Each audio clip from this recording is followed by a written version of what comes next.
Welcome and good morning. I'm Lucian Grays of the Final Whistle. This is the Saturday AM Scramble. We're gonna jump right into it. Here with my buddy Mike, co-host on the panel. Mike, how you doing, brother? I'm doing awesome, Lucian. I am in enemy territory. Ooh, enemy I'm territory. in Iowa City to see the Gophers Oh, take on the Hawkeyes. this is gonna be good. So that's We why got a my little setup is that's why I'm in a hotel room.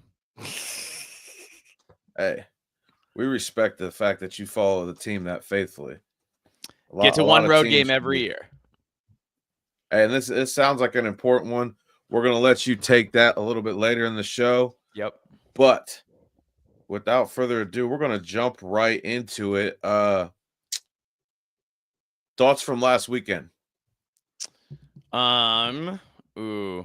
It's all the weeks are blending together at this point, so let me make sure I remember what last week did. Start off with the Miami upset. The Miami upset, yeah, that was shocking. I mean, that was shocking. I thought maybe they still are. I thought Miami was the second best team in the country behind Ohio State, but I think that second best team in the country is probably Alabama. Because go ahead. Oh, keep going. Oh, I was just gonna say that, for Miami, as good as they are, but for them to only put up 21 points and lose that game really surprised me a little bit. But you got to give it to Jeff Brom, man.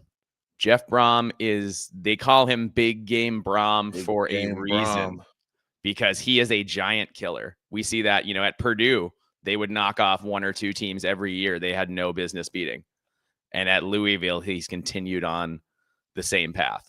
So yeah, that one stuck out to me a lot. That was a big surprise. I continue to be, I guess, Texas A&M surviving against Arkansas. That was a really close game, closer than I expected. So that surprised me a little bit. And then what about the Arizona State upset of Texas Tech? I mean, that didn't shock me that much. I don't know. It's not that I don't think Texas Tech is good. I think they're very good. But I feel like they were due to have a game that didn't go their way. And Arizona State is, they're not as good as they were last year, but they're still a plucky team. You still have to show up when you play them. I had to note that for the second consecutive week and 11 quarters in a row, Wisconsin has not scored a point. Wisconsin didn't score against Ohio State. They didn't score against Iowa. They haven't scored since the second quarter against Michigan 3 games ago. Haven't scored a point. Ohio State's defense is historically good, but to go 2 conference games in a row getting shut out is embarrassing. So that stuck out to me as well, the fact that they couldn't even get on the board there. And then Alabama, man, Alabama dominated Tennessee. I thought that was going to be a close game, and it was not. Alabama showed why they're, I think Alabama is one of the 2 best teams in the country right now. And I think they showed that last week. Yeah, I was just surprised, honestly, with Texas Tech. I thought that was interesting. For the most part, I also thought that Missouri and Auburn, I thought that was going to be a little bit competitive, but I thought it was going to be a little bit more one-sided. But honestly, Auburn kind of impressed me in that game. Missouri kind of let me down, so that's going to have a little way into a little bit of my decisions today of where we Mizzou go got lucky. These games. They got lucky 2 overtimes. But I mean, and I'm not gonna lie, that's one of the stadiums that you go in and play in, and there's just something about the magic of that place, and it's not good. In Auburn, We've had our Jordan Air Stadium is a legendary. It's got witchcraft going on there. Something, there's some bad juju always happening there. So let's get into this week, Mike. First up, we are gonna go with drop my papers. Virginia, number 16 Virginia versus 2-4 North Carolina. They have this at a 10.5 point spread favoring Virginia. Mike, what are your thoughts on this one? I mean, North Carolina almost beat Cal last week. They almost did it. And that was the high point for the conference season for the 2-4 Tar Heels. I just think Virginia is really hot right now. And North Carolina is just not a competent football team this year. Full stop. So, like, they're getting better, North Carolina is. And I think they make this a competitive game. But I just, when you can't finish and can't finish and can't finish, it doesn't bode well. You know, good teams figure out how to finish some games here and there. Even if you don't win every one score game, you got to win some of them. And North Carolina hasn't been able to do that to this point. And I just think at 6-1, Virginia's got a lot of momentum. You know, they're playing good ball. So I think this is a close game. I think it's closer than the spread, but I have to pick Virginia here. Yeah, I agree with you on most of that, except for I think that this might be a game that Virginia might actually be able to win a little bit more convincing. Because as you said, they've been in some close games and they've been able to win them. I think this is going to be a little bit more of a kind of a show off game that Virginia needs to go out here and prove something, especially it being a road game. Right. So I think they go in and I think they cover the spread. I like Virginia to cover the spread. Yeah, I mean, they could definitely do that. You know, Virginia is, they caught my attention when they beat Florida State, and now they're 6-1. Right. So they've continued to get the job done. They're a nice story in college football this year. So yeah, I mean, I think Virginia finds a way to win. Maybe you're right. Maybe they do win by 2+ scores, but they're going to win the game. They're going to win the game. I just don't know how close it's going to be. Yeah, I'm with you there. And honestly, that depends on how North Carolina comes out. I mean, yeah. Virginia can honestly come out and they have the ability to come out and blow the doors off North Carolina. It just depends on that. That's the North Carolina. We don't know what we're going to get on the defensive side or the offensive side of the football. So yeah, at times North Carolina has been really leaky on defense, especially in the secondary. I feel like where they just don't have much talent. I mean, North Carolina's starting safety was our 4th safety last year, and he's their best safety. You know, they just aren't that talented at this point. You guys do have some good safeties. I got to watch you guys like in action. You guys got some very talented safeties. So that's kudos to that. But moving on, we got the number 18th ranked 6-1 South Florida Bulls rolling into Memphis, who is 6-1. I like this game. Yeah. I like this matchup. I think this is going to be an absolute track meet. Both of these teams can score points. Both of these teams can put up yards. I think South Florida wins it in the end. Mike, what do you think? I mean, if you look at these teams, they're kind of similar. They both have strong turnover margins. Memphis is +6 on the year, and South Florida is +7. They both have really strong red zone offenses. Memphis is 7th in the FBS, scoring on 96.4% of red zone trips, and South Florida is 25th at 92.3%. South Florida doesn't really care about time of possession. Memphis wants to hold onto the ball and play the game at their level. I think Memphis is out for blood after losing their first game of the year last week. That said, so I think they will play well. I think Memphis will come out focused, but it's a dream season for South Florida. You know, they beat Florida. Their only loss is to a very good Miami team. I think this could be close. I just trust Byram Brown for South Florida at quarterback more than I trust Brendan Lewis. I know Brendan Lewis has been better this year, but I think about when he was at Colorado and just some of the stuff he does sometimes here, even at Memphis. And I don't know, man. I can't pick them. I think it's a high-scoring back-and-forth game. I think the team with the ball last wins. I've got South Florida 34, Memphis 31. Yeah, I have it a little bit higher than that. I have it honestly. Yeah, I think these two teams are going to come out very explosive in the beginning of the game, and then I think it probably gets a little bit tighter. in the second and third quarters, and then we'll see where the game stands from there. But I have it 40-45 USF 45, Memphis 38. Wow. So so you're going way over the total. Okay. I could see that.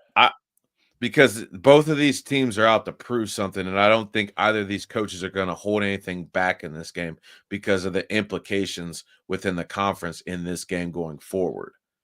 So that's why I think that it's going to be a little bit more high in scoring, in my opinion. Yeah. Still close, but because both of these offenses can put up points, but I just think it's going to be a little bit higher scoring than what they have it. Yeah, I believe that, especially when you look at group of 6 teams in general, the offensive players are often better than the defensive players are, So I think in these kind of games, they tend to be higher scoring for sure. So yeah, should be a lot of fun. Should be a really good one in the early slot here today. And so, yeah, I'm excited to track that game and see, who comes out on top. Yeah, I'm definitely going to watch that.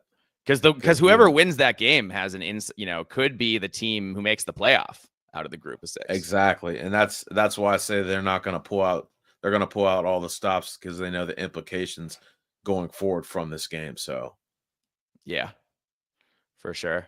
Should be a good one. Yeah. So next we have number 11, the red hot BYU Cougars, right? Yeah, the Cougars.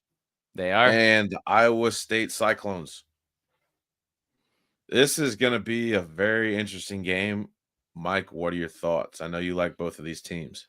My thoughts is that the women who cheer for BYU get a lot of weird plastic surgery. I watched this show called, it's like Mormon Wives or something, and they're all in Utah, and they all have so much Botox. It's wild. Anyway, as for the game, BYU surprised the world last week by beating a very good Utah team.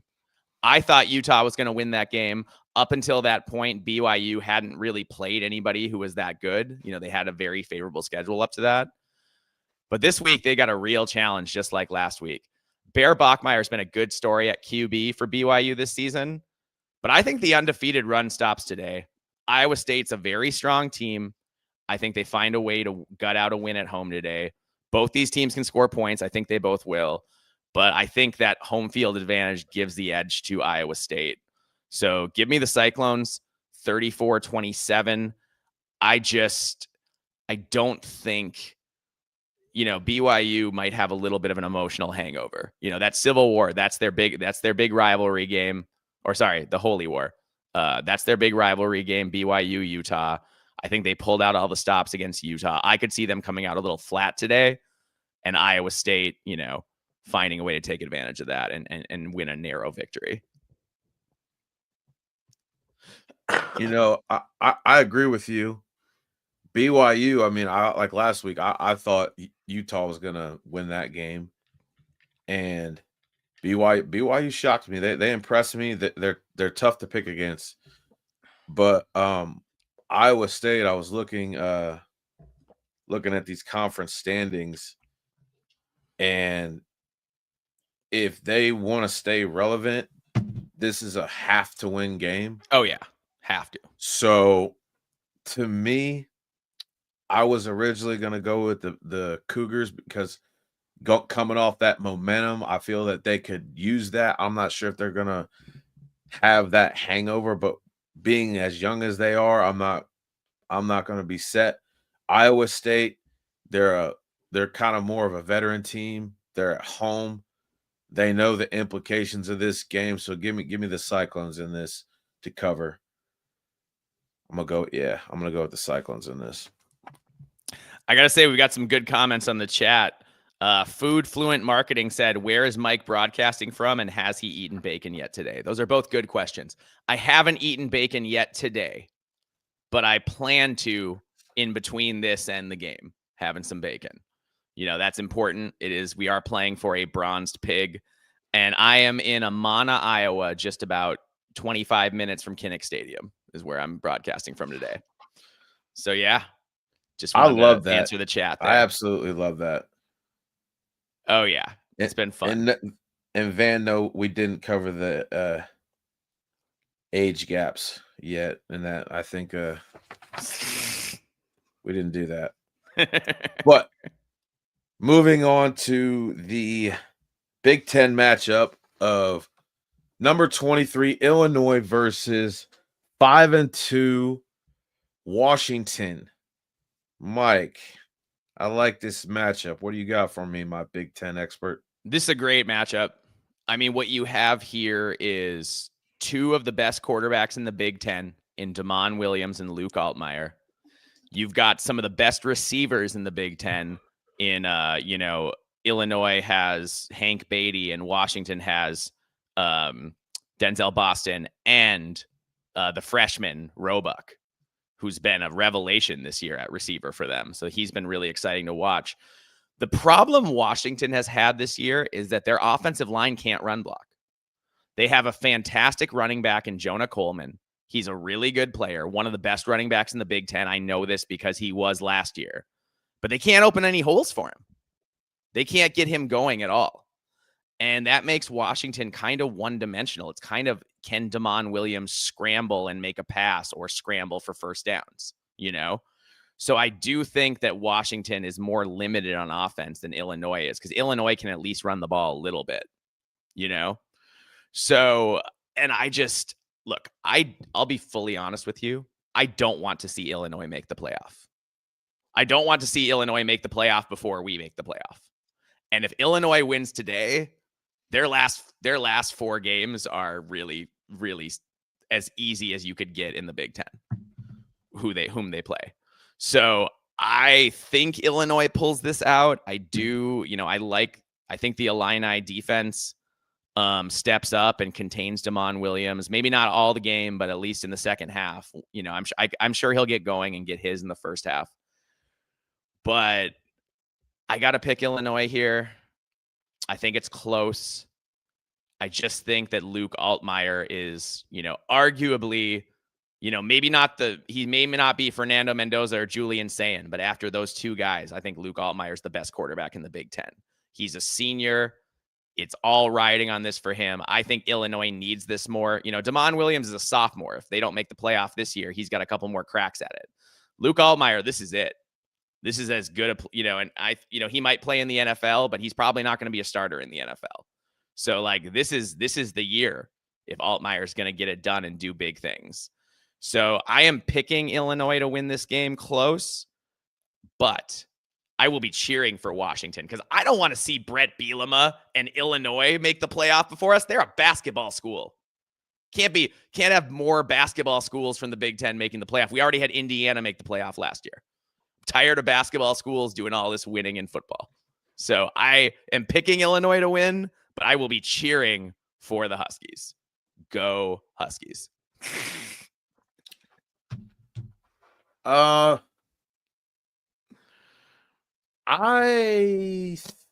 going to go with Washington on this one. Okay. And I'm going to tell you why. I think Washington is out to prove something because nobody's talking about them. And I think that coach is using that as motivation. I think them being at home also has a little bit to do with it. Yeah, it's a hard place to go play. It's a hard place to go right. play. They get loud. So, give me Washington. Give me Washington 28-24. 28-24? 28-24. That's funny. I have the same score, but with Illinois winning. Ooh, great minds. So we'll see who ended up being correct. I hope you're right. I hope Washington pulls it off. Well, yeah. Well, I had that before it was the implications for you, but now I'm putting my own juju on it for my man's sake. Yep. So moving right along to the afternoon matchup between my Alabama Crimson Tide, 4th ranked, versus the South Carolina 4-3 Gamecocks. Mike, what are your thoughts? I mean, my thoughts are that since that first game against Florida State, Ty Simpson has just been unbelievable. I mean, he's been unbelievable. He is such a special quarterback. He may win the Heisman. That wouldn't surprise me at all. He and Julian Sayin and Fernando Mendoza are the best quarterbacks in the country, in my opinion. I don't think they struggle much against a South Carolina team that just can't get on track this year. You know, Cox, QB, Lenore Sellers is just not having the kind of breakout year people expected. The South Carolina offense is kind of a mess. They've lost, I think, what have they lost? 3 games in a row? Yeah. Something like that. So the vibes are not good in South Carolina right now. And I just think if Lenora Sellers was playing better, then I could talk myself into, oh, they're at home. They can make this interesting. You know, Lenoris can do Lenoris things. But considering he's just not playing that well and his supporting cast isn't helping him out that much, I think Alabama rolls here. I think they roll big. I think it's something like 38-17 tied.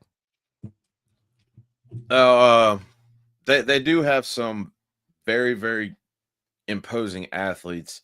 Like you said, if they were on a roll and they had, some cohesiveness to their offense and their defense. But I think the way we're playing football right now, especially with the emergence of our run game, we're going to get the run game going today. And if that happens, that's going to really make Ty a lot more comfortable in what he wants to do.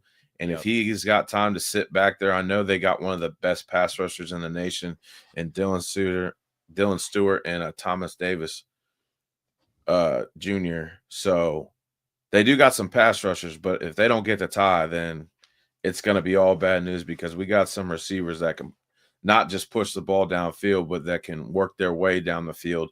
And the way we've been dominating time of possession, I like us to win this game. I like us to cover the spread.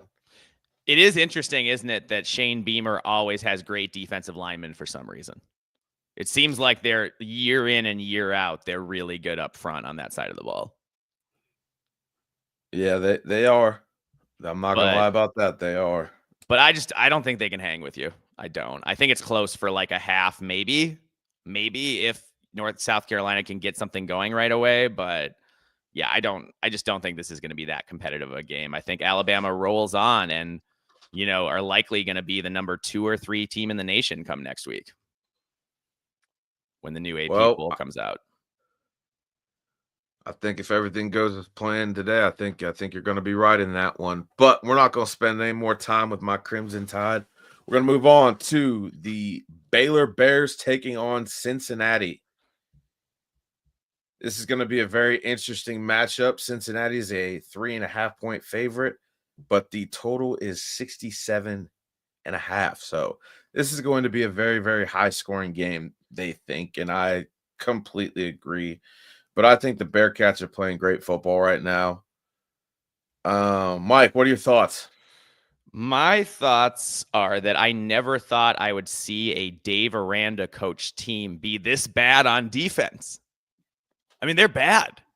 They're not, Dave Aranda, I've seen when he was a defensive coordinator and even other times when he's been a head coach, usually he runs a really tough scheme with good players and they have a hard time. But this year, it's just not the way it is. Baylor they cannot stop people. If they could, the fact that they're playing so well on offense would mean they'd probably be getting a lot more respect right now nationally. Right. But they can't seem to put it together on the defensive side of the ball, which is weird because that's Dave Aranda's baby. So I think this is a matchup that favors Cincy. Like, I think it's going to be close. I think it's going to be high scoring. So I'm totally with you there, but I think it's like something like 35-31 Cincinnati. I've been impressed with them. They should probably be undefeated. If they didn't throw a terrible pass into the end zone against Nebraska in week 1 or 2, Cincinnati would be undefeated right now. So I've been impressed with the Bearcats. I think they roll here and they make it. I think there's a little part of Luke Fickell that wishes he was still coaching there. I think there's a big part of Luke Fickell that wishes he was coaching there still. Yeah. So I don't know. I think Cincinnati, I think it's close, but because Baylor can score a lot of points, but I think Cincinnati finds a way to gut it out. Agreed. Next we have the number 22 ranked Longhorns coming into the 2 or the 4-3 Mississippi State Bulldogs. So, what are your thoughts on this one? I mean, I'll be honest, I didn't get as much a chance to go in depth on this one as some of the other games, but Mississippi State is just kind of quietly competitive. You know, they're not great, but they play hard. I think Jeff Lebby has them, you know, going hard, trying to do stuff. I think Texas wins, but I think it's in doubt the whole game. I think 7.5 points is too many. You know, I think Mississippi State has shown they can be competitive enough, and Texas is still just not a great offensive team. You know, we've talked about it on the show. You've talked about it. Arch Manning has not lived up to expectations, you know, by any means. So I think it's close. I think it's into the fourth quarter. I think the difference is the Texas defense makes a couple plays when they need it down the stretch, and Texas finds a way to win, you know, something like 23-20. But I'm not going to be surprised if Mississippi State wins this game. I'm not going to be surprised at all. Oh, and you just set me up perfectly because Mike, I'm calling the upset. Calling the upset. Okay. I'm calling the upset. All right. This Mississippi State team watched on film Texas struggle with Kentucky. A Kentucky team whose offense is about as exciting as a puddle of dog water, if you want my honest opinion. Yeah, Kentucky can't do anything on offense. Yeah. No. And the fact that Mississippi State can do something on offense, and they do have some defensive players that can give Arch Manning fits. I like Mississippi State in this one. I like this to pull the upset. I like this to be the final knockout punch to the Longhorns for the season. Give me Mississippi State 38, Texas 31. 31. Okay, so Mississippi State. Wow. I could see it. I could see it for sure. There's just bad vibes around Texas right now. And the fact that Arch Manning has been such a disappointment and the offense is so discombobulated, and you know, I was surprised. I really thought he was. And he doesn't play good on the road, right? And that stadium, once they get, that's going to be loud. Oh, those cowbells, man! Yeah, those cowbells are going to be a problem for them. That's why I like them to pull the upset. I really do, Mike. I really do. Yeah, I mean, I think you could easily be right. They are a very competitive, plucky team, and Texas is kind of going the wrong direction. So yeah, I won't be surprised if you are correct. That'll be a good one to track. All right, moving right along. I was hoping E-Man was going to be here for this one. We'll go ahead and dive into the number 25 ranked Michigan Wolverines facing their arch rivals, the Michigan State Spartans. This game is in East Lansing. Am I correct? It is. Okay. Yep. So, talk to me. What do you got? Mean, Michigan has to win this game. Michigan has to, after the way they got embarrassed against USC. And I know that's, a couple of weeks ago now, but that was bad. That puts them at 5-2 to stay in the playoff hunt. And honestly, look, I don't think Sharon Moore is getting fired this year, but if Michigan were to lose today and end up like 8-4, 7-5, it's going to get really uncomfortable for Sharon Moore going into next year. Really uncomfortable, because that offense has not lived up to expectations. It's his offense. He's an offensive coach. Their offensive line has not been, their defensive line is great, but their offensive line has had its moments, but I don't think they've been quite as dominant as I expected them to be going into the year. And you look at Michigan State, I mean, they can't catch a cold. Their defense is terrible.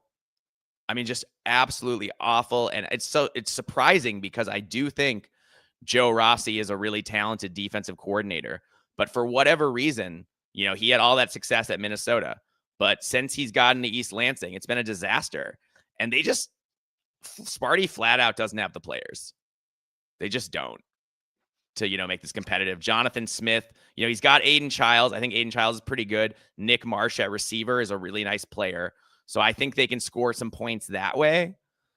But I don't expect this terrible Spartan defense to be able to hold up to the Wolverines' power running game. I think this is a big Justice Haynes game. And yeah, I think Michigan wins here comfortably, somewhere between 17 and 24 points, something like 34-13, something like that is what I'm thinking here. Yeah, see, if Michigan State quarterback was playing better football right now, I might be able to, get on board with them, pulling this in the rivalry game in that aspect, especially it being a night game at Sparty. I'm going to guess they're probably whiting it out, trying to get their energy behind the team. But they're just absolutely not. I think the fact that Justice Haynes not playing last week, he's going to have a lot of energy. He's going to be high octane. And let's just face it, that Michigan State defensive line is not good. Michigan State is currently 126th in third down defense. Their opponents are converting third down 46% of the time. So almost half the time it's third down. It doesn't matter. They're getting it anyway. I mean, that's just abysmal. That is not, that's the reason why they're 3-4 is because the offense has had its moments, but the defense has just been unbelievably bad. And especially you add in the legs of Underwood against this type of a defense that has so many holes. Yeah. I have Michigan covering this one in a very, very large fashion. Give me Michigan 42, Sparty 13. Ooh, okay, even bigger than I'm picking. Yeah. Yeah, man, I'm with you. I think it's time to talk about whether Jonathan Smith is the right guy in East Lansing or not. Because this is absolutely. This is year 2, and they're actually worse this year than they were last year, I think. I completely agree. I don't know, their quarterback made a regression too. I know, which shouldn't happen.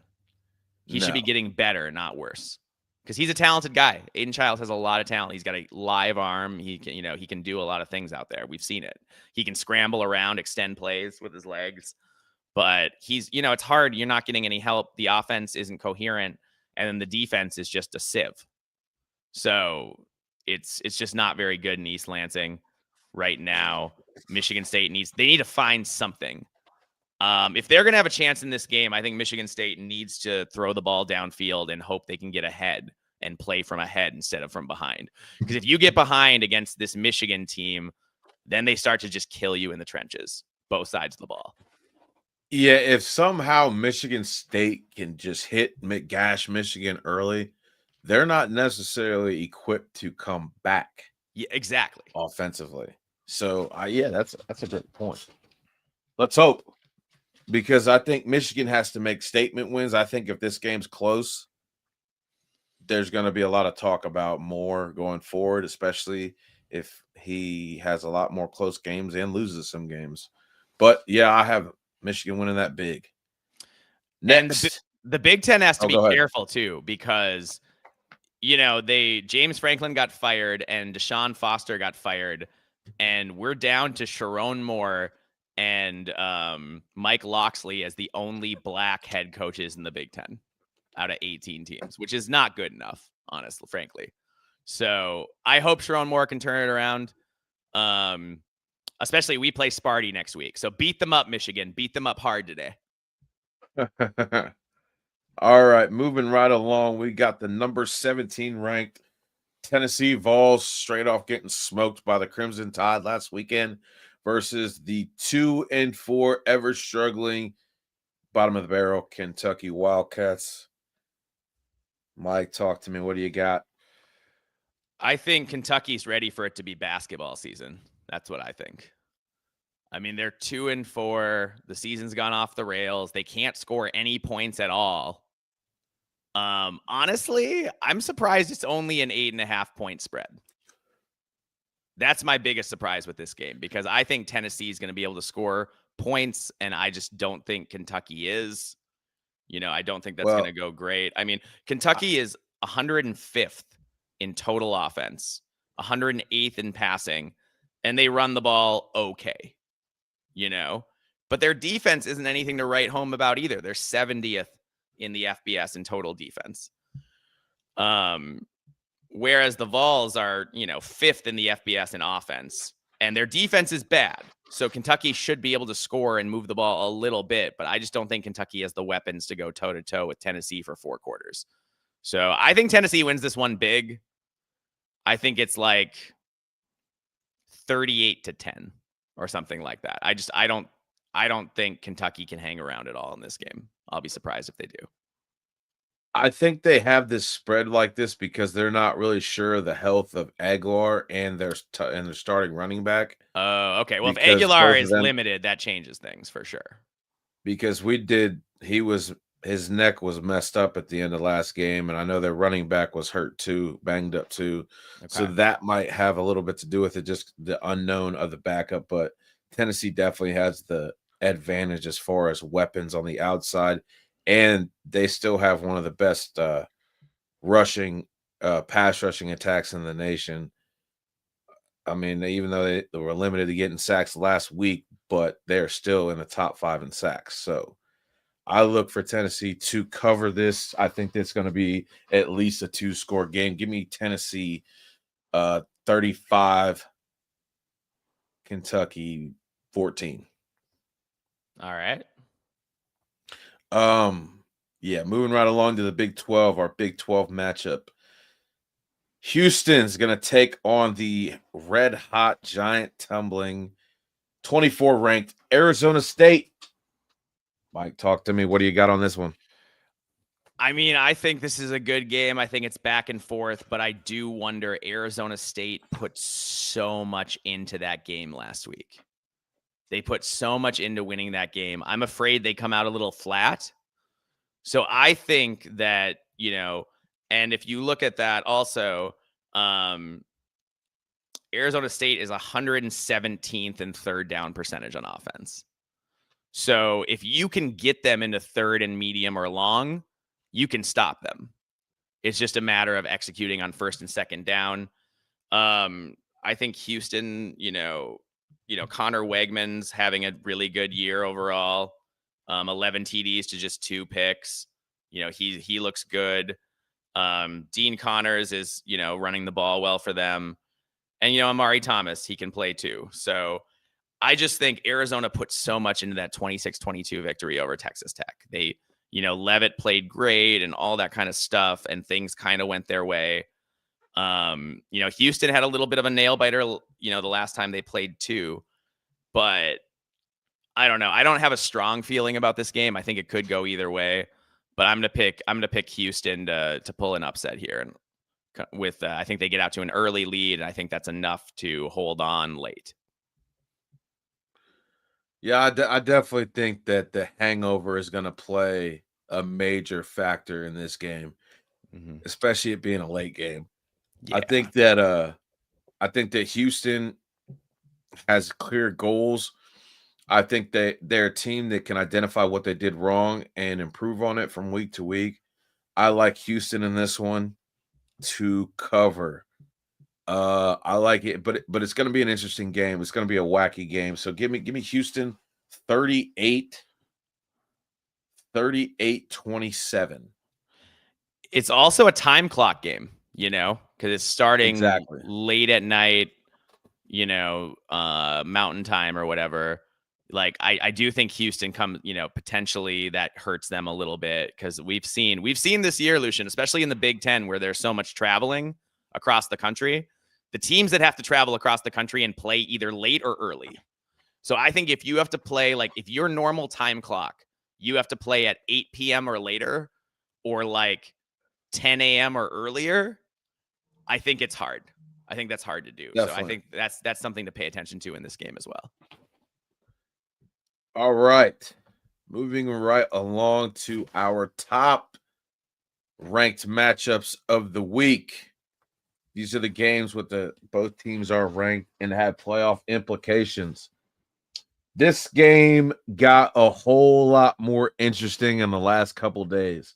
The number 8 ranked Ole Miss versus the number 13th ranked Oklahoma Sooners. Oklahoma is a 4.5-point favorite as of this morning. Mike, let's dive into this one. All right, well, I'm going to start. This one's juicy. Oh, it is. I want to start off the field because Lane Kiffin strongly implied that Oklahoma steals signals all the time and that they're better at it than other staffs. So leave it to Lane to poke the bear a little bit right before a big game and say, hey, Venables, it's not that your defense is that good. You're just stealing signs. But that's funny. The thing is, he's not wrong. Right? I'm sure he's not. But the fact that he said it before the game. Like that's why I love Lane, because Lane's got Negan size just a pair down there. You know what I'm saying? Oh yeah, he's got some serious set of stones, and especially that riles up and gives confidence to his team. So let's get a little bit more into this. Not only did he say that, he just recently got offered the biggest contract in FBS coaching history, technically, at $13.5 million. I think it was 81 total to coach at move down to Gainesville and coach the Florida Gators. And he was supposed to be having an in-person meeting with all the coaches and players and members of his staff, I'm assuming either yesterday or the day before, to explain to them what was going on with this process. So that can be distracting. Now we get to the on-the-field stuff. Oklahoma boasts one of the best defenses in the country at both rushing and passing. Mm-hmm. Ole Miss, as we've seen, is one of the best offensive teams in the nation. They can put up points. They have a very difficult time stopping people. Mike, what do you got for me as far as the football game? I mean, both Ole Miss quarterback Trinidad Chambliss and Oklahoma quarterback John Mateer have had really strong starts this season. Now, Mateer hasn't looked quite as good coming off the hand injury, so that's something to monitor.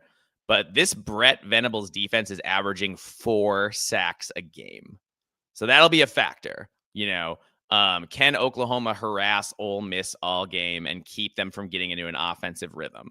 Because that's really important. Because if Ole Miss, once they get it rolling, they get some momentum, they score a few points, they're really hard to stop. You know, Trinidad Chambliss is great. Their receivers are good. Lane has an awesome scheme, as always. You know, he's always got his guys ready to play offensively. I agree, though. Oklahoma's defense is phenomenal.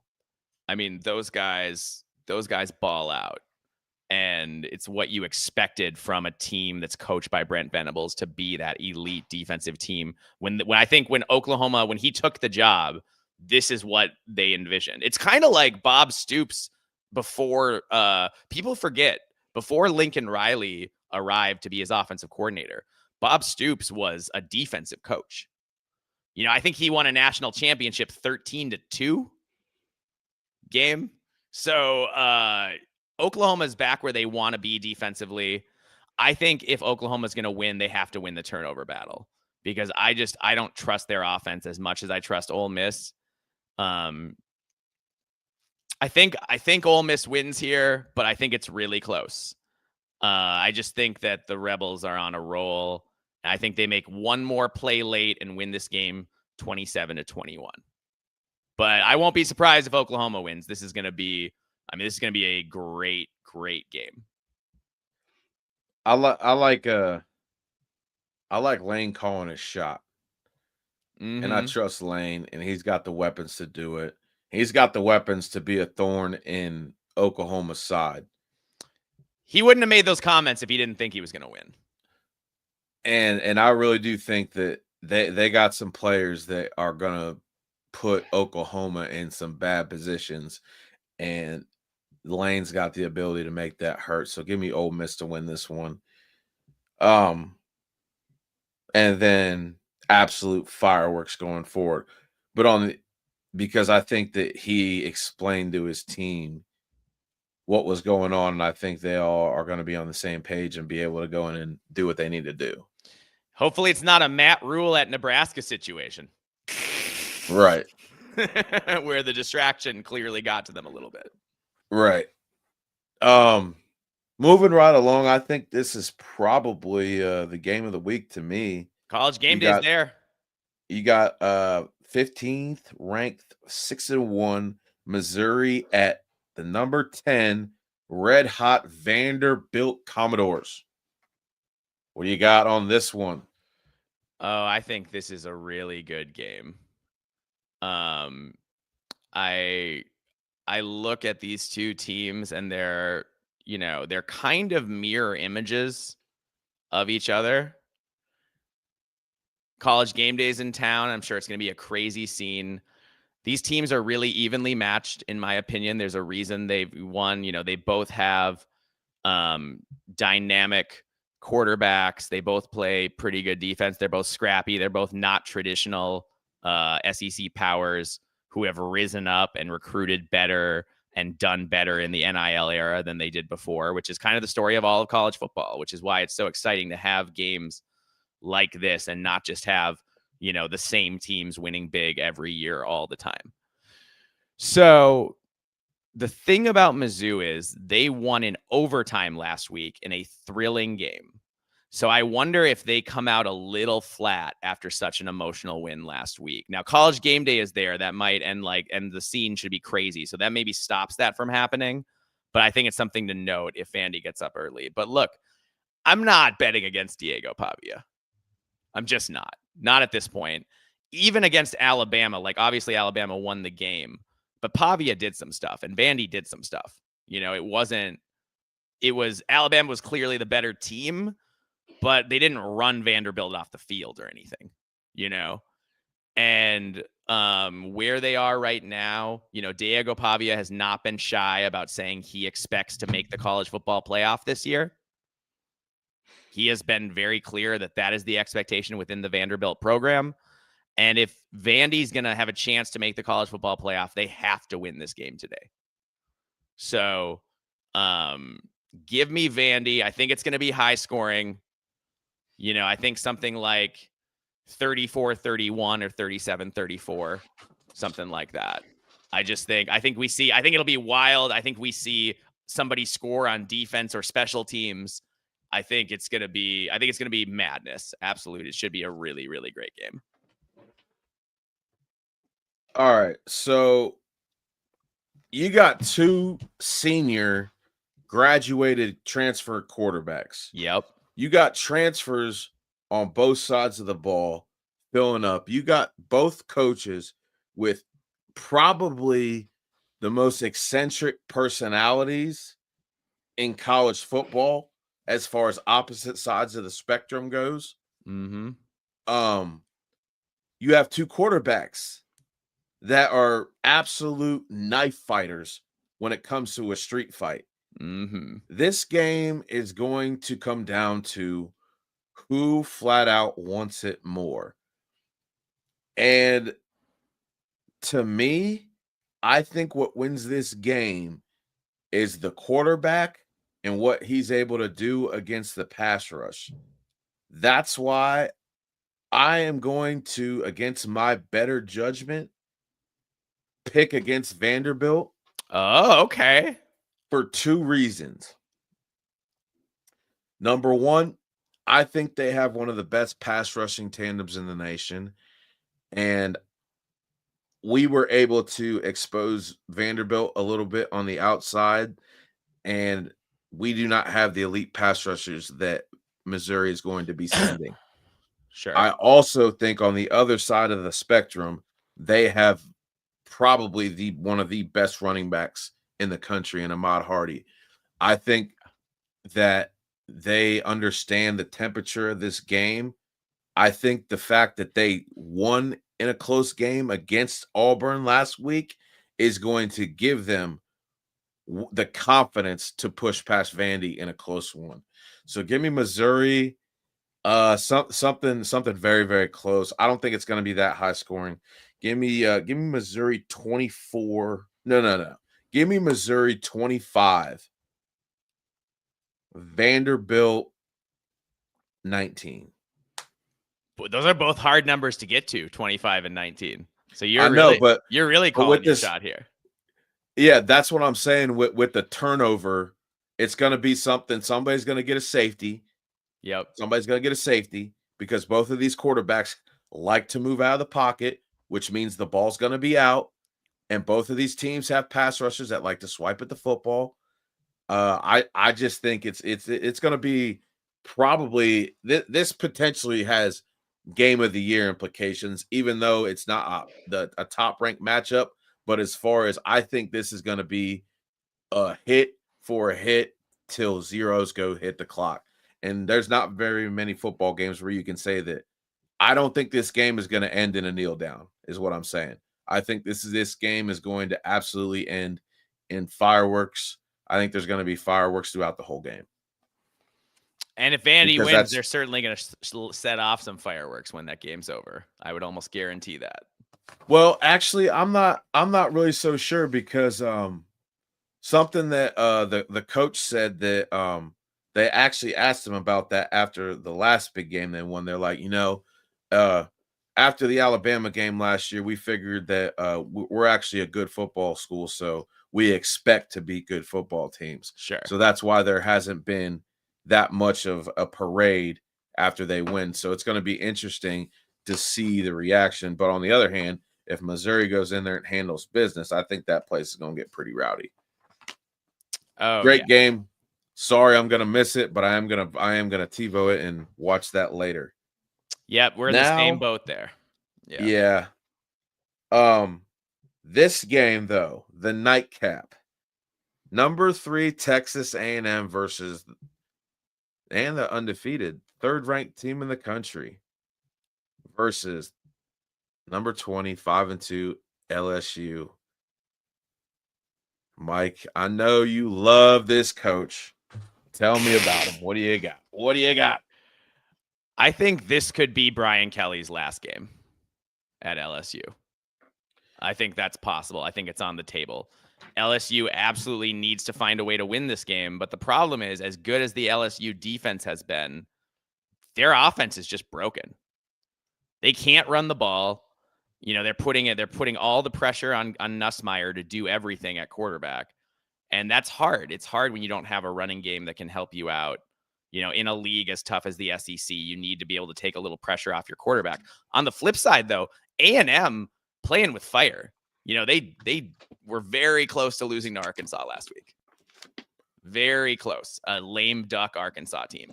So they gotta find something too. And now they're on the road and trying to do that. So that's going to be really key that they can get off. I think it's key that A&M gets off to a good start because you don't want to get into a point where LSU is a couple scores ahead of you. That LSU defense is legit, and if they can play from ahead, it's going to make it hard. So yeah, Mike Elko has said basically if we're going to be something, we got to not talk about it. We got to go out and do it. And if Texas A&M is really the second or third best team in the country, like they think they are, or the first best, they probably think they're the best. If they're one of the top, 2 or 3 teams in the country, they have to find a way to win this game in a hostile environment. But we know how tough, this game's in. This is at LSU, right? Yeah. Yeah. Night game at Baton Rouge. LSU does not lose many of these. They don't. So I think that's a huge advantage for the Tigers. And like I said, if LSU can get off to a fast start and play from ahead, they have a chance. But I can't pick them to win. A&M is undefeated for a reason. Marcel Reed has been, a revelation this year. I know their defense didn't play well last week, but overall the defense hasn't been bad.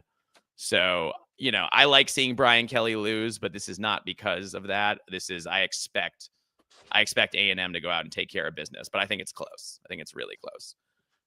Something like 28 or 30-27 or something like that. Yeah. So Texas A&M is 6th in the country in sacks. Yeah. LSU's offensive line has been absolutely abysmal. Yeah. I think if Texas A&M gets to Nussmeier early, this game is going to get ugly in Baton Rouge. And if it gets ugly in Baton Rouge, I think it's absolutely correct that Brian Kelly might as well be starting to pack his bags, because if LSU loses this game, this is the knockout punch to their season. They're out of the playoff race, you know? Yeah.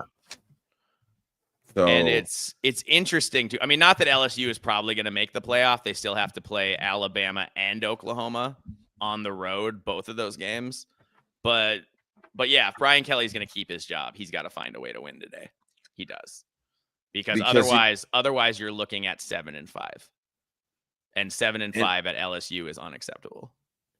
And at this point, he's not winning the SEC. So winning the SEC once again and getting skipped over on the playoffs, I think Brian Kelly's going to definitely be on the hot seat as far as which SEC coach is going to get canned this week. So give me Texas A&M. I think Texas A&M wins it in a big way. I think they send a statement to college football that they are one of the top 4 teams in the country this weekend. I don't think LSU has anything for them. But on the other hand, maybe at a shadow of a doubt, Chip might inspire his guys. I don't think it's going to happen. So give me A&M by 10. Yeah. No, A&M by 10. A&M by 10 piece. Sure. So, ladies and gentlemen, we have a special report in game today. Mike, take this over and explain to them what I got going on in this graphic. Well, I am in Iowa City to watch my Minnesota Golden Gophers take on the Iowa Hawkeyes. Both teams are 5-2. Both teams are receiving AP votes. I predict that the winner of this game will be ranked when the new polls come out at 6, and they'll be 6-2. Oh, absolutely. With only one loss in conference. I think that the winner of this game will be ranked. Everybody and their mother is picking the Hawkeyes to win this game. And it's an important, it's a big rivalry. We play for a 98-pound bronzed pig named Floyd. He was originally a live pig, but after he died, they made a 98-pound bronzed pig. And it is the most beautiful traveling trophy in college football, in my opinion. It's, you see it on the screen right there. I appreciate that. It's a gorgeous trophy. So the thing about Iowa is that they're really good on the line of scrimmage. Their defensive line is very good, but their offensive line is even better. In fact, by Pro Football Focus grades, Iowa's top 5 rated players are their 5 starting offensive linemen on the whole team. Those are the highest rated players. They are amazing. They open holes. Iowa has a pretty good back in Moulton, and then Gronowski at quarterback can really run the ball. So Iowa, has just been, they're basically, but they can't throw it at all. I mean, their receivers are terrible. Their tight ends are hurt, so they're on their backup tight ends. Last week, Iowa beat Penn State, and Mark Gronowski had 68 yards passing in a win. What? 68 yards passing last week for Iowa. They are, no, seriously, Lucian, they're like a service academy team that's bigger and more talented. They're like if Navy had bigger, faster players. That's what Iowa is like this year. So if Minnesota is gonna have a chance, they have to trust their DBs on the outside to play man up, which I think they can. They showed that last week against Nebraska. They have to trust their DBs to play man up on the outside, and they've got to attack this running game. They've got to be triggering, they got to have 8 guys into the box. They have to be triggering the safety to rush in to run support, post snap. They need to do all those things. And you know what? If they do that, if Iowa beats you over the top, God bless, good for them, because they're really bad at it. And Mark Gronowski is not accurate throwing the ball downfield. So for me, if Minnesota's going to win this game, they have to run blitz a lot, and just attack this offense and try to move the line of scrimmage and try to make sure that they don't get to the edge and just, because Iowa runs that outside zone and that stretch play. And if they can get to the edge on you, it's bad. It's look out. And so Gronowski, if I'm Minnesota, I'm spying him every play, every single play. I'm even on running downs, I'm spying him, because they cannot he ran for 130 yards last week and I think a touchdown or 2. He cannot go off the way he has recently in the run game. Then you look at Minnesota. Minnesota's got a very good quarterback in Drake Lindsay. Darius Taylor's back and apparently, knock on wood, but appears to be finally healthy. And he ran for 148 yards last week against Nebraska. So he's the key to the offense. The offense often goes as Darius goes. And I think the key is going to be for Minnesota to hit some stretch plays downfield to receivers, to guys like Javon Tracy and Jalen Smith, to make Iowa get out of the box and open things up so you can run the ball a little bit. I think it's going to be a pass to run game because Iowa's going to crowd the box. They're going to say they're going to play clutch and grab on the outside, and they're going to dare you to throw the ball downfield. That's what they always do. That's who they are. They're going to play that zone defense. They're going to play aggressive up front and dare you to throw downfield. I obviously want Minnesota to win this game. On my podcast, I picked Iowa to win 20-17, but I do think Minnesota has a chance here. I think Minnesota has I also picked Nebraska to win against us last week. So I was wrong then, and I could be wrong. I could be wrong here, and I hope I'm wrong because I do think the Gophers are a more balanced offense than Iowa is because we have an actual passing game. Iowa has a better kicking game than we do, at least at kicker. Punting is pretty even, which matters a lot in a game like this because this is going to be low scoring. So I picked Iowa to win 20-17, but I am obviously hoping the Gophers do the same thing they did last week and prove me wrong. I am of a different manner of thinking. I think you guys showed the country something, and I think your defensive scheme might actually prove to be an apex predator to this type of a run game because you guys prove that you are outstanding off the edges and you guys can set one hell of an edge. I watched it with my own eyes. So I think Iowa goes down today. I think you guys go in there and handle business. I think that they do it in a convincing manner. I think your guys' quarterback is playing great football. He's got good confidence. And if your running back's healthy, then look out. So give me the Gophers in this one. Yeah. I love that. I love you picking them. I mean, obviously, the closer we get to game time, the more I feel like we're going to pull the upset. But, it is an 8.5-point spread, so it will be an actual upset if we win, by Vegas. Exactly. By Vegas standards. So, yeah, I'm really excited. Like I said, I'll be there cheering my head off. I'm here with my dad. We are on our we do one road game a year. So, yeah, we're really pumped to be here, and I'm hoping when the Gophers can come out with the win and that prove you right, Lucian. Prove that you are Nostradamus. Hey, you know what? I picked them last week against Nebraska, and you know what? I feel confident. You guys are playing good football right now. Yeah, the Gophers, the one thing I'll say about PJ Fleck is his teams always get better. They always get better as the year goes on. They weren't very good in September, but they played a lot better in October than they did in September. Exactly. So we move into the next segment of the show. These are the blowouts for the week. The high noon game in the Big Ten, the 3-4 red hot UCLA Bruins come into the number 2 ranked undefeated, highly confident Indiana Hoosiers, a 26.5-point favorite. Mike, your thoughts on this game? Okay, look, we'll start with UCLA. Nico Iamaleava is a great QB. He's playing really well. And since they fired Deshaun Foster and elevated Tim Skipper to interim and Jerry Neuheisel to offensive coordinator, UCLA has a really nice offense. They can put up points. That said, their defense isn't very good still. And this Indiana squad is an absolute juggernaut, scoring, I think, 44 points per game on offense right now this year, which is absolutely just bananas to me that they are better this year than they were last year. And they are clearly better this year than they were last year with a better quarterback. Last year they had Curtis Rourke playing on one ACL. Now they've got Fernando Mendoza who can actually move the pocket.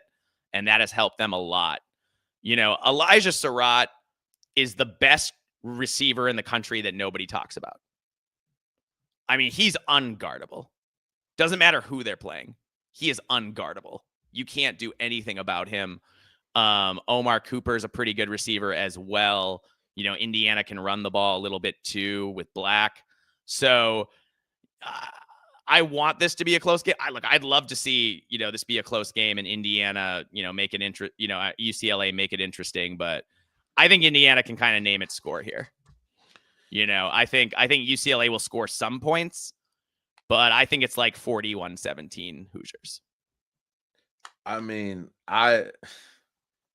it would make for great football if somehow UCLA made this a close game with their high-powered offense. It'd be exciting. Yeah.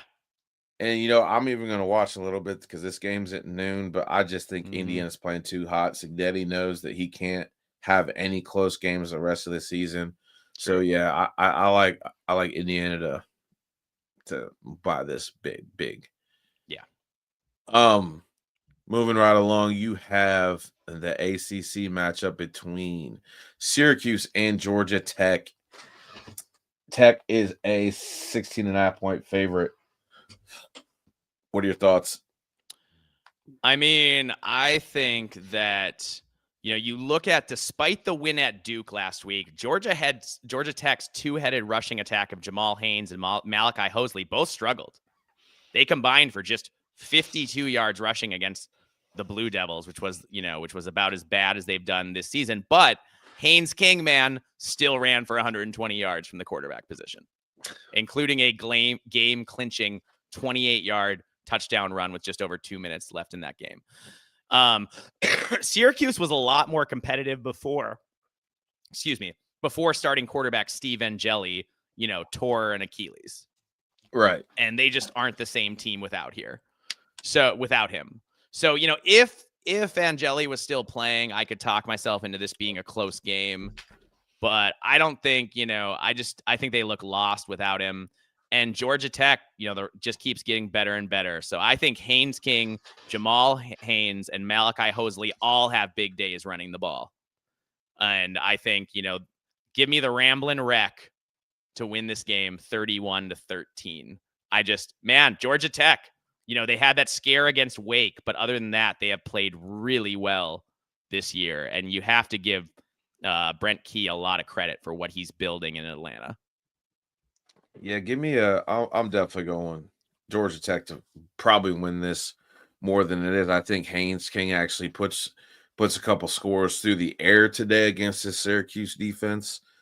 Get something like a 45-17 Tech.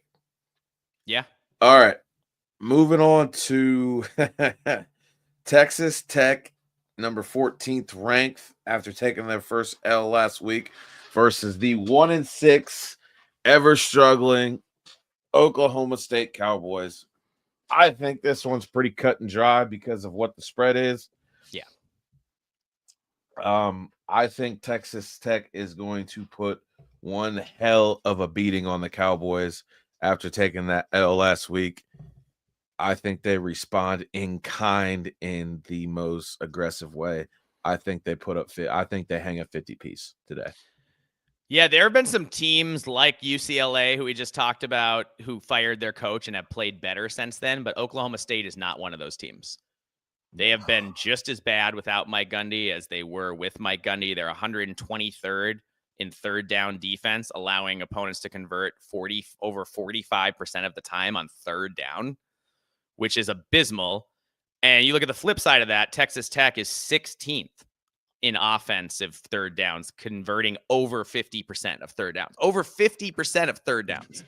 So, and I think Oklahoma State's going to have a hard time getting Texas Tech to third down. But when they do, it's probably not going to go great either. Texas Tech can score as many points as they want to score here.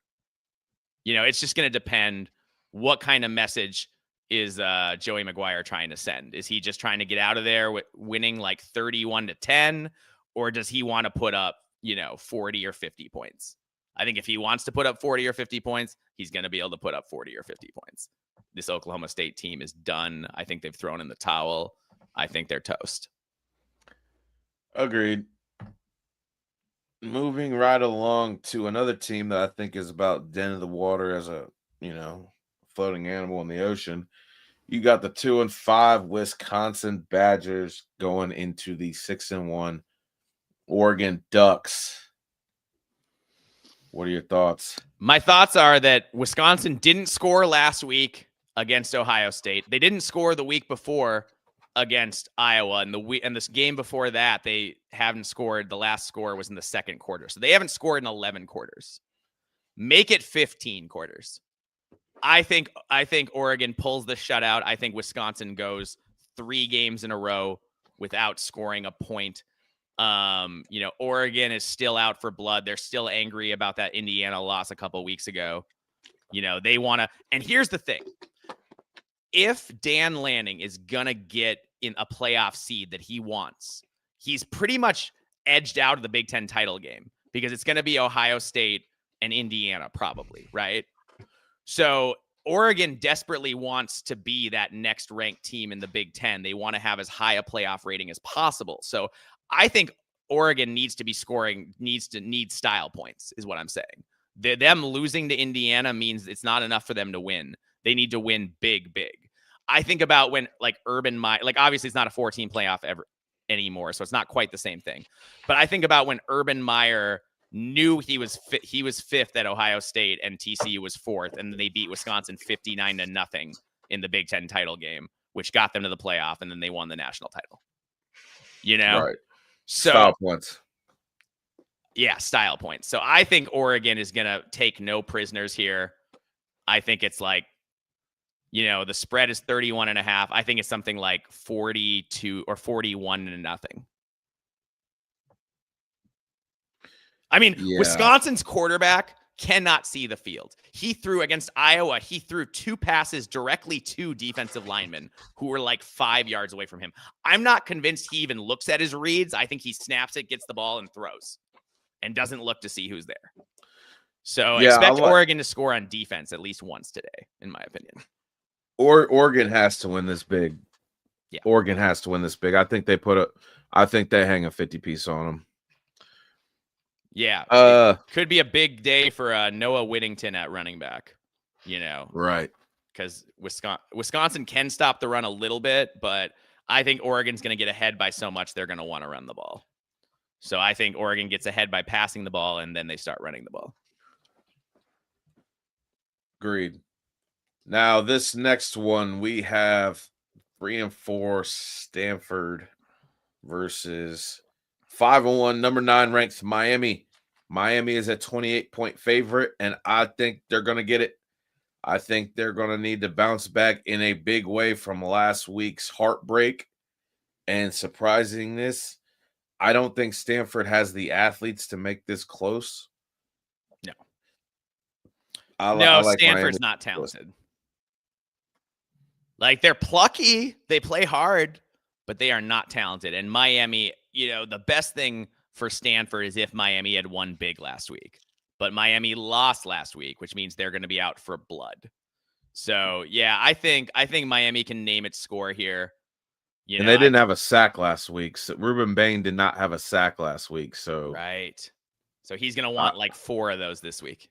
Yeah, I feel bad for Stanford's offensive line and quarterback. Yeah, dude, it's gonna be brutal. It's gonna be interesting. Stanford's such an interesting team just because Andrew Luck is kind of in charge now.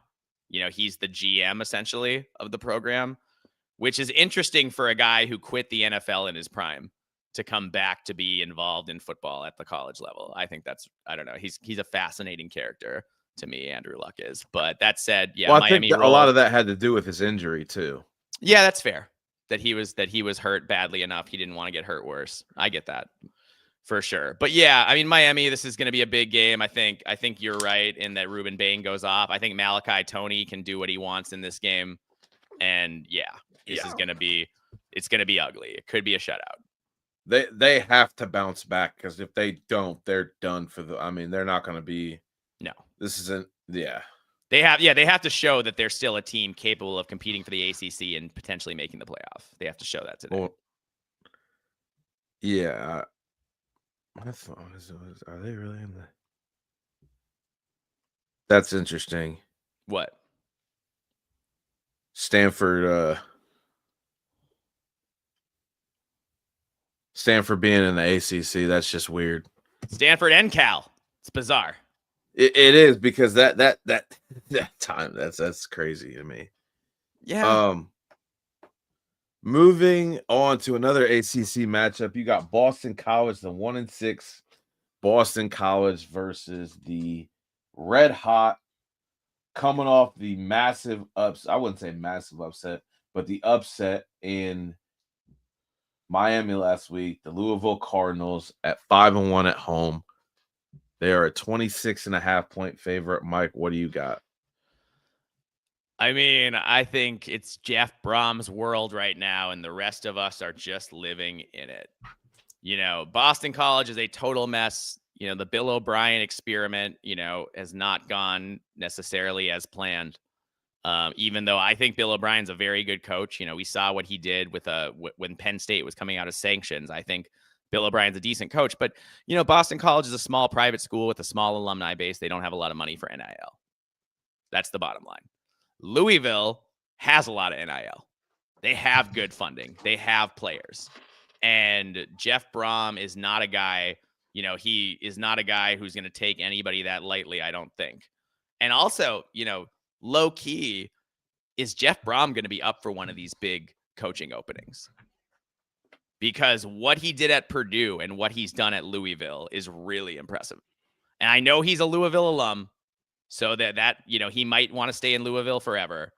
But, you know, if I'm a big time team who has a coaching opening, I'm looking at Jeff Brom and all the points he scores and thinking he could do that here. I think if once Lane turns down the job, I think that's the next one they go after. You think they go after big game Brom, huh, at Florida? Yeah. Yeah, dude. His personality would work in Gainesville. They would get behind him. He would be able to recruit. Yep. And he would be, I mean, he's able to recruit at Louisville. So, I mean, which means he could recruit at Florida. Yeah. And I think he would do good at Florida because you need a coach that's got an actual stones, that's not just going off reputation, that's actually going to be good in the street fight. Because if you're going to coach in the SEC, you got to be good in the street fight. And big game Fromm is everything, including that. So, yeah. And Brom, man, he never met a trick play he doesn't like. That guy will run flea flickers and double reverse passes and all. I mean, that he'll throw the kitchen sink at you. Brom will. That if I had my money to bet, I would bet that he's going to be coaching in the SEC next season. That wouldn't surprise me at all. At all. I mean, he's a fantastic coach, but also he's a Louisville alum, so it's possible he just wants to stay there forever. But like there are other places he could go for sure. Yeah. There's this thing called, I want to stay at my alumni school, but when a school comes and offers you $12 million a year to coach, that's a lot of money. I mean, do you say, I don't know many people that are saying that are in coaching that aren't at the apex of coaching right now would not say yes to that type of money. Yeah. Especially if it's coming from a Florida, potentially an LSU or an Auburn. Like, these are like high octane schools that have a lot of NIL money. Yep. And they have a lot of money to play coaches. Yeah. So I think that he's definitely going to be on the short list to be in the SEC next year, because there's a lot of different coaching openings. Oh yeah. A lot more to come. Oh, they're coming for sure. We're going to have a lot of firing. So yeah, I think this is a long way of saying Boston College doesn't have a chance. Yeah, Boston College has about as good a chance as Stanford has beating Miami. They have about as good a chance as I have of strapping up the pads and watching and running for a first down against Iowa today. That's about the chance they have. I'll put your chances on maybe a little bit higher, actually. I mean, I used to be faster than I am now. I'll be honest. Yeah, but Bill O'Brien, man, like Is he a bad coach, though, or is it just a bad job? I feel like he's a good coach. I highly disagree. You think he's a bad coach? Okay. I think he is a bad coach. Okay. Fair enough. I don't understand how Heisman Trophy winning quarterback regresses under your tutelage. Yeah, that's under fair. your offense. That's fair. So, and that was arguably one of the best, if not the best offense. That was the best quarterback that's ever came through the University of Alabama, and you made him digress. So that kind of is always going to stick around to me, right? As maybe he's just not a quarter. If he gets a quarterback coach, maybe he's different, But Yeah. if we're talking offensive guy, no, I don't think. I think that he's going to take a massive L, and he might even get fired after today. Bill O'Brien, you think he's going to get fired? I mean, didn't they make a bowl last year? It's a tough job. It's a dog-eat-dog world out there. They're 1-6. Right. They're going to be 1-7 after today. Yeah, like you're right. Who you got to look at it from a recruiting standpoint. What does he have to stand on right now? We're 1-7. I just think that this is a game that once Louisville gets up in him, he could. I mean, Dilfer got fired I'm just saying the way coaches are getting just canned for not performing. Yeah. He's not performing. His team has one freaking win. There's been coaches fired with more wins than him. So yeah, no, I could see it. I mean, they're going to be. It's just, if you're Boston College, do you want to have to hire a coach in a year where there's going to be a million other teams in front of you in line for hiring coaches? But at the same time, there's going to be a lot of coaches looking for jobs. True. That's actually a really good point. You got, I'm not going to say he's going to go here, but you got a lot of coaches that just got canned recently that are going to maybe want somewhere, for lack of a better phrase, to hide out. Yeah. Like a Billy Napier, someone that just, that just kind of wants, quiet place just to coach a football team, Mm-hmm. So it could work in their favor. It could work. Now, I was just playing devil's advocate in that case, but yeah, that's fair. But yeah, that's that rounds out the games that I picked out for. You got anything else you want to talk about there, Mike? Or I know we got to get you off here to get some bacon in you. Yeah, I mean, that's fine. I got time. It's only gonna, it's only gonna be 10 a.m. local time. We still got an hour before ball starts. I got time to find a bar and get there and all that kind of stuff. No, I mean, there's nothing else that's too. Well, here's what I'll say. We didn't talk about them because they're not ranked anymore. But Nebraska better not lose today. If Nebraska loses today, Matt Rule might go from being the new Penn State coach to the former Nebraska coach.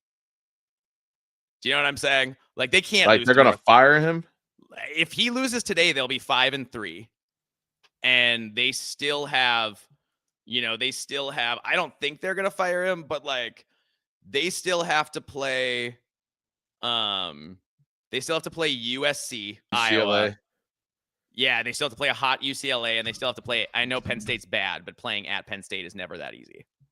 So Nebraska better win today, is what I'm saying. They better beat Northwestern today. It's a circle the wagons game.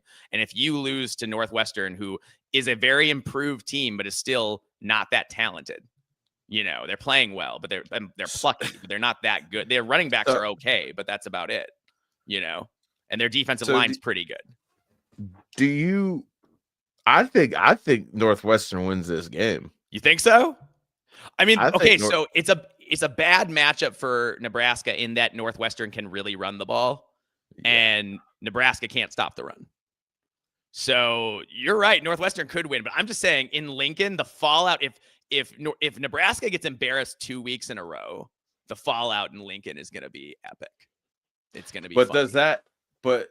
Does that even have bigger implication? Does that mean Penn State no longer wants to hire Matt Rule? That's what I'm saying. This is a big game for Nebraska today. It's a big game for Nebraska, for Matt Rule. Oh, and it's on at noon. Oh, that's going to be on the quad cam. Oh yeah, I'm going to have that one on front and center at 11 a.m. Central. Wow, and I would imagine that possibly the winner of that game, depending on what happens, has a chance to be ranked in next week's top 25 as well. Absolutely. Both 5-2 teams. Interesting. Depending on who loses. So I think that's a fascinating game to me, of the ones we didn't talk about.